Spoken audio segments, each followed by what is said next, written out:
So, magandang araw po sa inyong lahat mga kababayan. Narito po tayo ngayon sa Barangay Magdog, no? Gobernador Generoso, Davao Oriental. So, narito tayo ngayon sa bahay ni Ate Lovely, na isang sikat na singer na ating natulungan. Ngayon, nandito tayo ngayon sa bahay niya para ipakita ko sa inyo yung bahay dahil matagal ko na itong hindi na vlog. So, ngayon ay wala na talagang tao dito. So, ikutin natin kung bakit na wala ng tao, no? So, tara.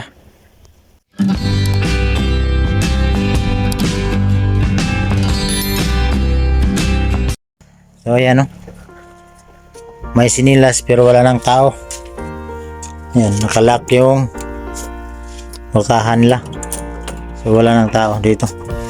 So, parang hindi na talaga tinirahan to po mga kababayan dahil nakita nyo yun sa stasyon, parang wala nang apak na mga tao ba. Ayan, para yung sinilas na kalagay dyan, matagal na yan kasi itong mga damo-damo nandito, pumasok na, malapit nang pumasok sa mga bahay. Ayan, kaya sayang ba, sayang tong bahay na napabayaan. Ayan, wala nang nakatira. So ang ganda pa naman ng bahay na to, ka-streamline yan, pero problema lang, iniwanan nila. O dito sa mga halaman. Ang nagtanim nito yung lula ni Ate Lovely. Yung mga kuwan dito,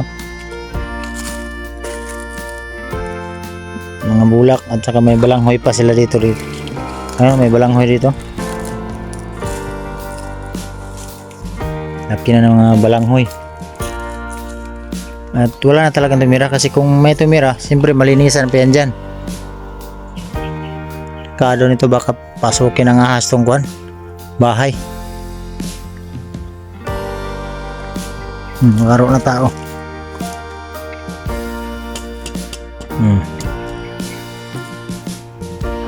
Wala na talagang tao. Wala tayong makatok dyan kasi nakalak, hindi natin pwede pasukin. Gagawin na lang natin dito, ipakita ko na lang sa inyo itong mga tanim nila. Sayang ba, napabayaan itong mga tanim-tanim nila dito.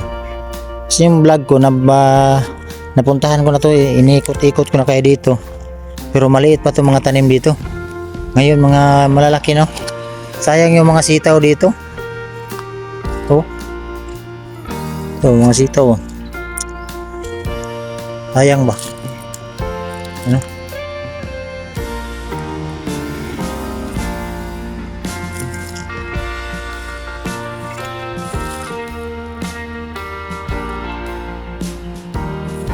Ayan itong bahay.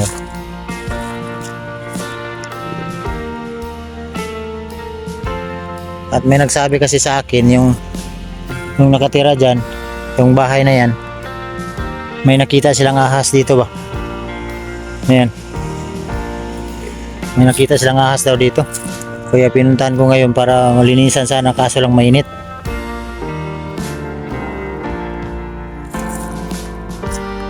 Maraming tanim, may ahas talaga to ba. Pag itong bahay na to, pag hindi ito matirahan mga isang buwan, may tendency na pumasok talaga yung ahas ito kasi dito po mga kababayan ay may maraming mga puno.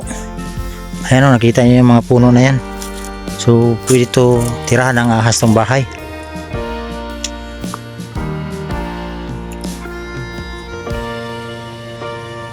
Mga bulaklak nila. Buti yung lula ni Ate Lovely kasi nagtanim-tanim ba. At ito yung mga kulungan na ng manok, wala nang manok, kinuha na. So wala na talagang tao tumira dito. Yan ba yung mga damit nila.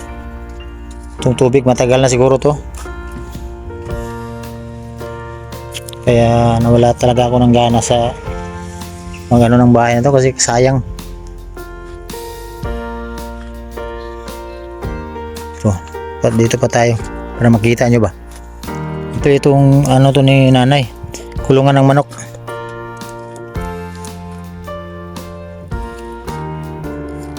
Dito kulungan nito ng manok.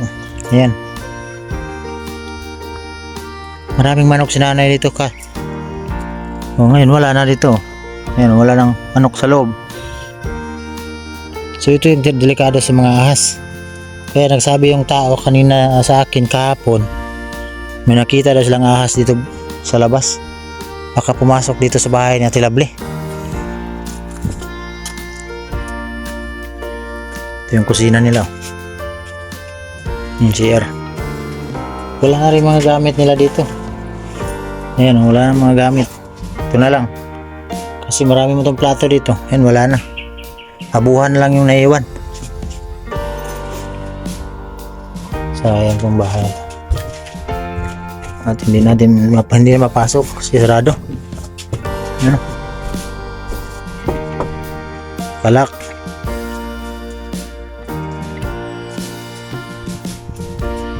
So, ayan o. Ito yung mga pali sa kilid. Doon pa tayo sa baba. May ano pala doon, ewan ko kung ano yan. Ano yung ginawa nila.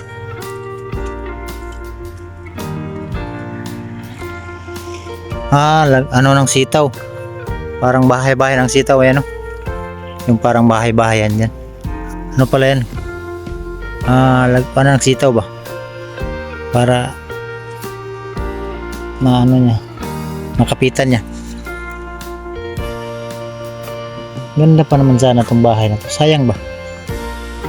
Ang maganda dito kasi tinaniman nila ng mga bulaklak, sitaw, albos ng kamuti nandito. Punta natin nga dun sa baba. Punta tayo doon. Balikan natin yung ating binablog dati. Ang daming sitaw dito. Yan o.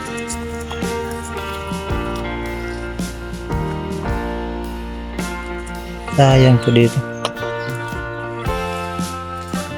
Maraming balanghoy. Ayan. Mga malalaki na itong balanghoy. Ito. Malalaki na. Sayang itong bahay na. Ito po yung mga sitaw.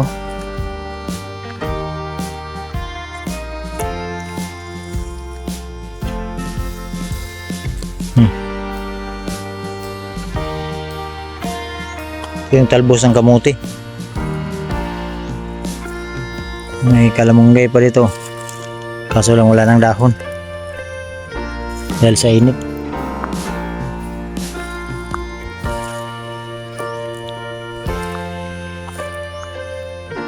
Sayang ang bahay.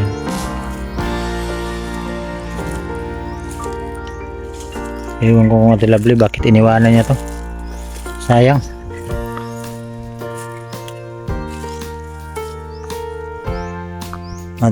Maganda na kasi may daanan na sana. Napakalawak pa naman yung ginawa naming kalsada nila dito. Ito.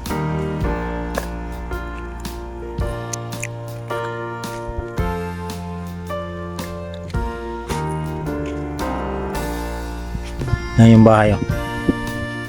Sabi ang ganda ng forma oh. Iniwanan lang. Walang taong magbigay sa iyo nito. Tapos pabayaan mo lang. Ano, wala na talaga yung tumira.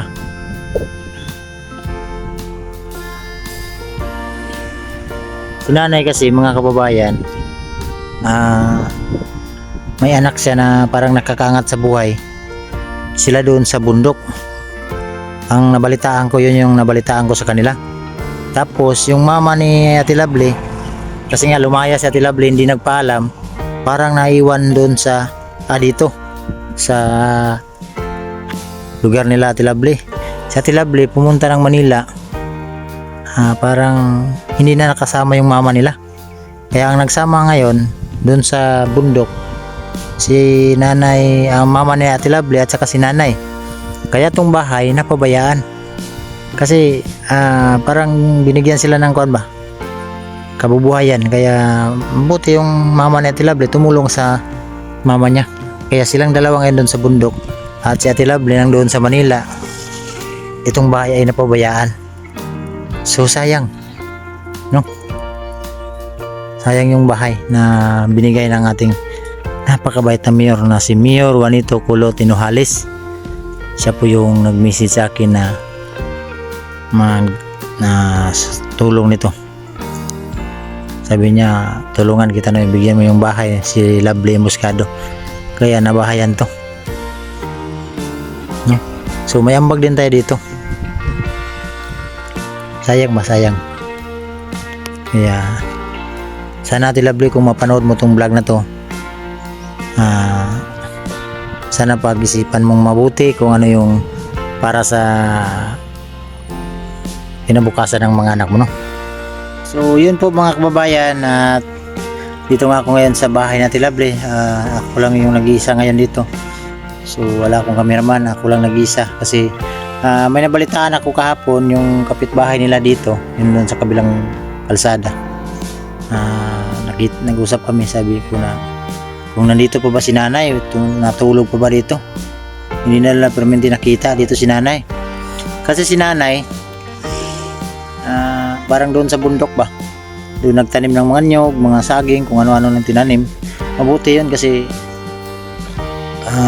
may nagtulong sa kanila, yung anak din ni nanay, kapatid ng mama ni Ate Lovely. So ang kwento, yung mama ni Ate Lovely, dahil hindi na nga nakasama si mama ni Ate Lovely doon sa Manila, kung nauna kasi si Ate Lovely, so yung mama niya nandito na iwan, so yung kasama ni nanay ngayon sa bundok, kaya tong bahay ay napabayaan. So ganun yung nangyari sa buhay nila, kaya itong bahay ay napabayaan talaga, no? So kahapon usap kami ng tao na may nakita daw silang ahas dito sa labas, so baka pumasok ito sa bahay. Kasi itong bahay po mga kababayan, pag hindi mo talaga tirahan, may tendency na yung ahas pumasok kasi walang tao, walang mga usok makita nila. Yun yung delikado. Kaya pinuntahan ko ngayon, kaso lang linisan ko sana, pero siguro sa sunod na lang na araw, kasi sayang itong mga kababayan, itong bahay napakaganda pa naman to. So pasalamat lang tayo sa nagbigay nito, personal niya talaga na financial na tinulong, no? Hindi to sa gobyerno, personal niya na sa kanila na mag-asawa na tinulong talaga nila sa akin sa pagsa-charity ko, no? Na si Mayor Juanito Kulot Hinojales at sa kanyang asawa na si Iximi Hinojales. Napakabait po yung dalawa na yan na mag-asawa, no? Ngayon ay Mayor Vice na yung si Ma'am Iximi, kasi siya yung nanalo ngayong Vice Mayor dito sa ating lugar, dito sa aming lugar, dito sa Gubjin, na si Ma'am Iximi Hinojales. So yung si Mayor yung nanalo din ngayon. So deserve nila kasi napakabait yung mag-asawa na yan. So ayan, magdaldal muna tayo dito, bang ako yung nag-iisa lang ngayon dahil wala akong kasama. May sasabihin lang akong kunti sa inyo. May nagbas kasi, hindi naman sa nagbas, kumbaga may nag-comment doon ba na hindi ko daw tinupad yung promise ko na lagyan ng mga gamit, lagyan ng mga kung anong yung mabigay.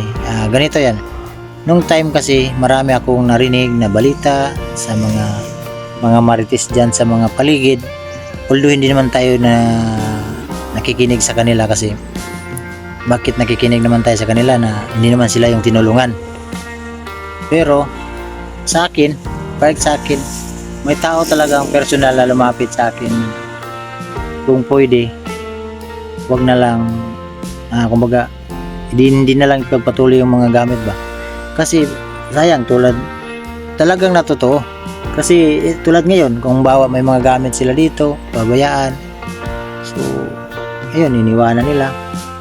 So kaya matagal ko tong pinagmasdan yung mga yung mga ugali nila. Mahirap kasi po mga kababayan, yung mga ganito sila ba na may mga dumaan sa mga depression, dumaan sa mga problema. So sa akin naman, pinagmasdan ko palagi maigi yung si Ate Lovely, yung mama niya, kasi nakita niya naman sa aking vlog ay yung mga sagot nila, yung dawi sila masagot sa ating vlog, sa ating isasagot ko sa kanila, wala sila sa ayos. Kaya hindi natin pwede na agad-agad na bilihan kung ano yung mga kailangan. So kasi parang hindi sila nasanay, kasi sila mga kababayan ba na paalis-alis kung saan-saan na lang, parang nasanay sila. Kaya yun, nasanay sila sa kahit saan sila magpunta. Kasi yung mama ni Ate Lovely, may anak yung nakakaangat. Halimbawa, kasi hindi din natin pwede na bakit hindi sila natulungan, kasi sobra na din yung tulong niya. Alam ko po mga kababayan na tumulong din yun, pero naranasan na nila Ate Lovely at saka mama ni Ate Lovely, natulungan sila sa kapatid ng mama ni Ate Lovely, natulungan sila, pinastar na sila, binilihan sila ng mga anong-ano, iniwanan pa rin nila. Kaya ako taga dito, ako alam ko yung kumbaga alam ko yung mga ugali nila. Alam ko yung, kasi kabilang barangay lang to, Magdog, yung sa Oregon sa amin.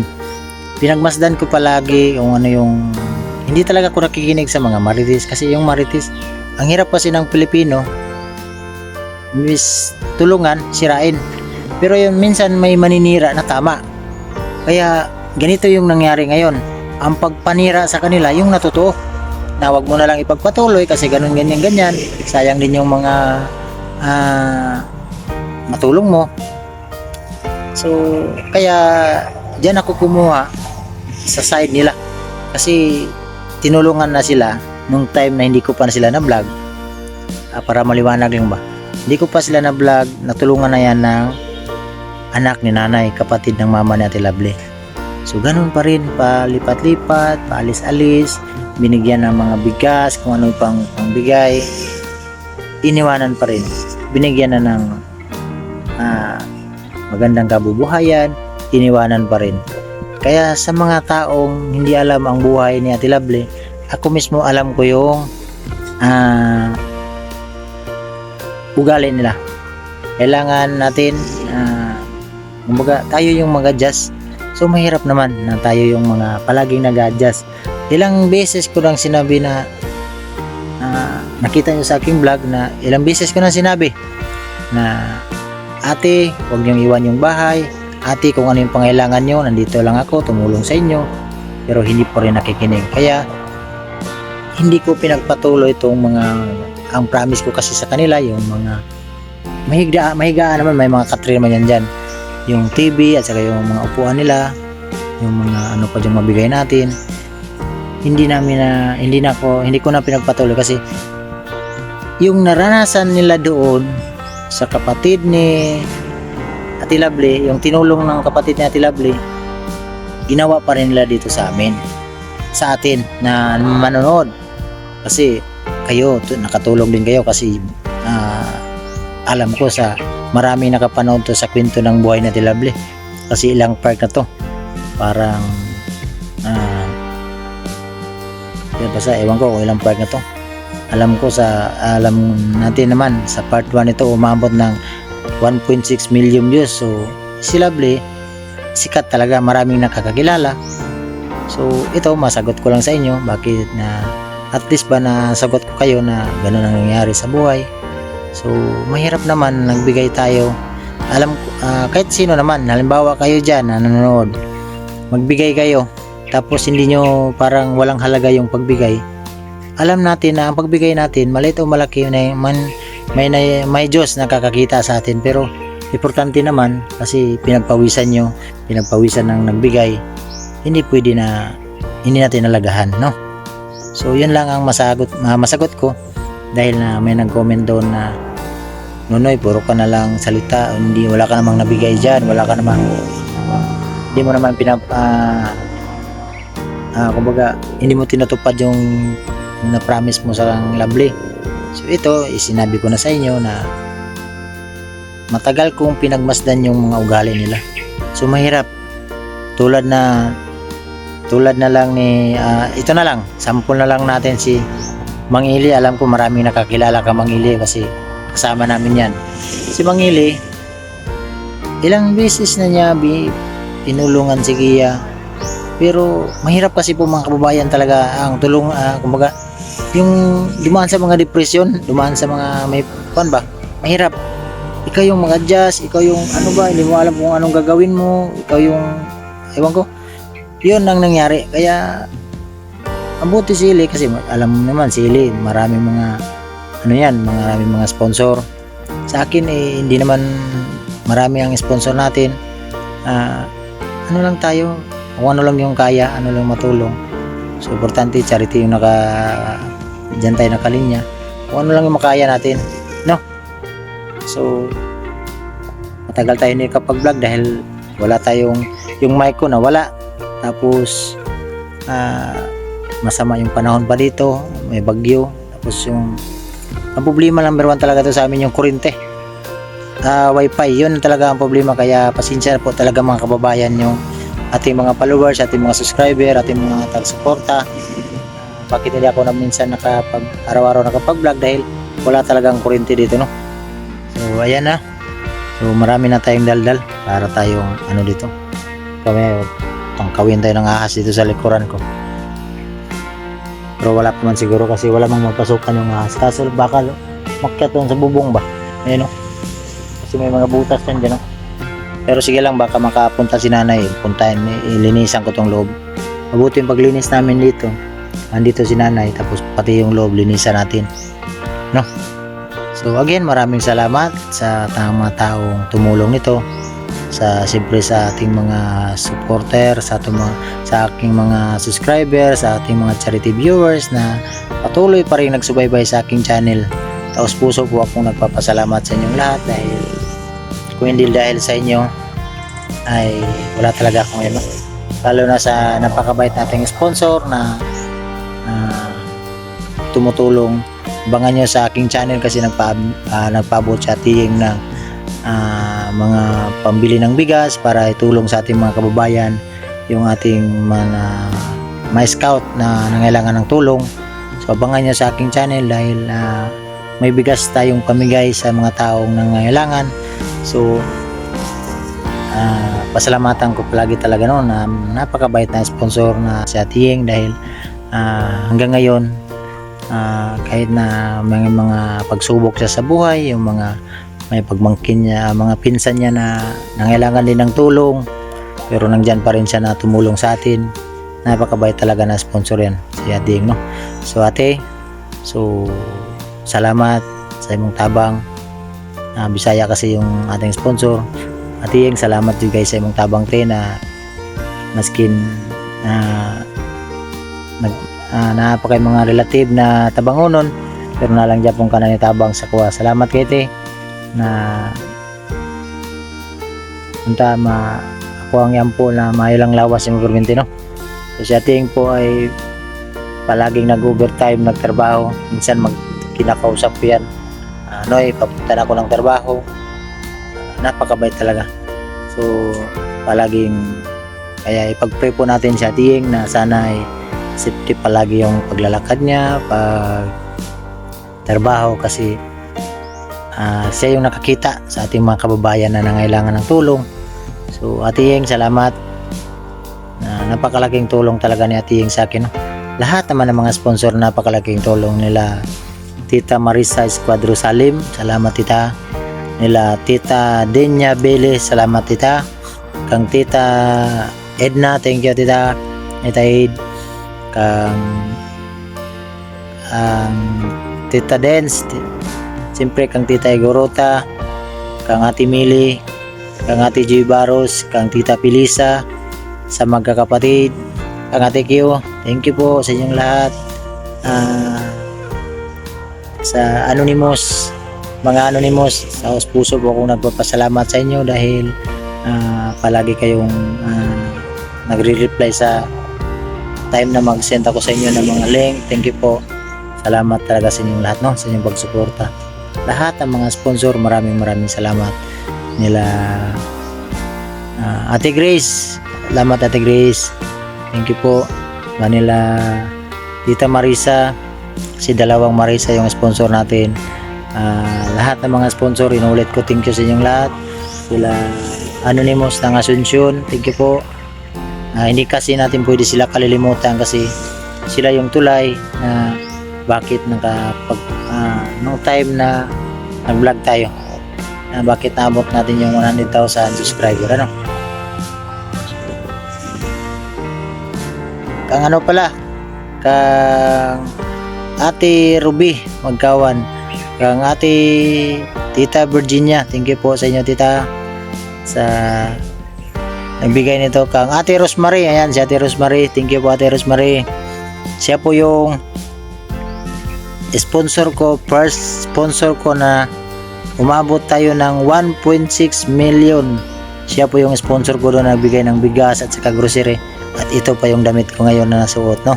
So thank you tita Ate Rosemary, ingat kayo palagi sa inyong pagtrabaho din sa labas. Lahat ng mga sponsor, kasi kung tayo tumatanda na, nakalilimutan natin yung iba. So pasensya na po kung hindi ko na tandaan yung mga pangalan. Basta lahat ng mga sponsor ko na tumulong, taos puso akong nagpapasalamat sa inyong lahat, sa inyong pagsuporta sa aking channel. Hindi ko kayo kakalilimutan, no. Hanggang may buhay pa tayo, tumulong tayo kung ano yung kaya natin matulong, ano. So maraming salamat po mga kababayan, at dito ko na lang muna tatapusin ang vlog na to dahil umuwi na po ako, no. So maraming salamat at God bless yung lahat. Bye bye po.